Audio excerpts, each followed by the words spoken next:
Well, good morning and welcome to another daily Bible reading, reflection and prayer. Today we are in Philippians chapter 4, verses 8 and 9.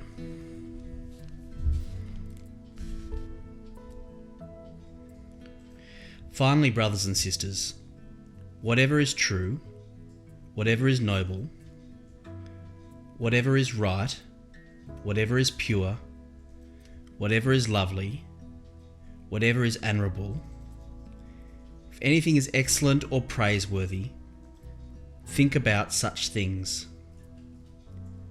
Whatever you have learned or received or heard from me or seen in me, put it into practice, and the God of peace will be with you.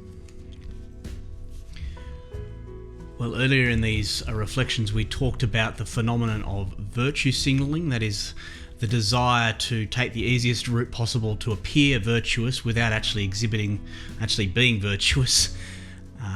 It's interesting, in this passage, the Apostle Paul lists at least six common virtues, but what he asks them to do is not to necessarily display them, but rather to think about them.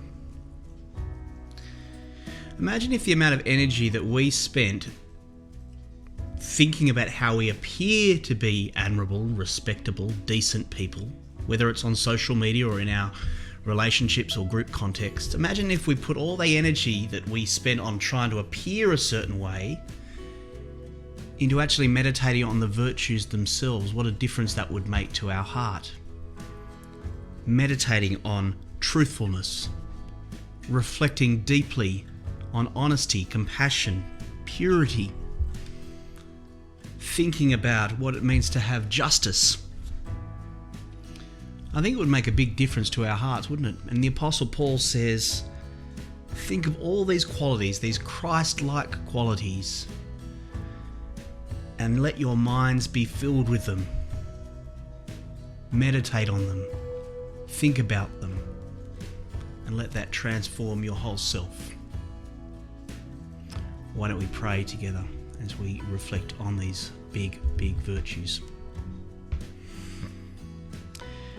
Father, I'm sorry for the way and the speed at which I move from thought to action. I'm sorry for the ways that I can be so easily preoccupied with the next thing I have to do and how I will appear to others, that I can spend so little time actually reflecting and giving careful thought to what actually is excellent and praiseworthy in your eyes. Today, please help me to slow down, have a Christ-shaped mindset, fixated on those things that are worthy of praise. Amen. I'll see you again, same time tomorrow.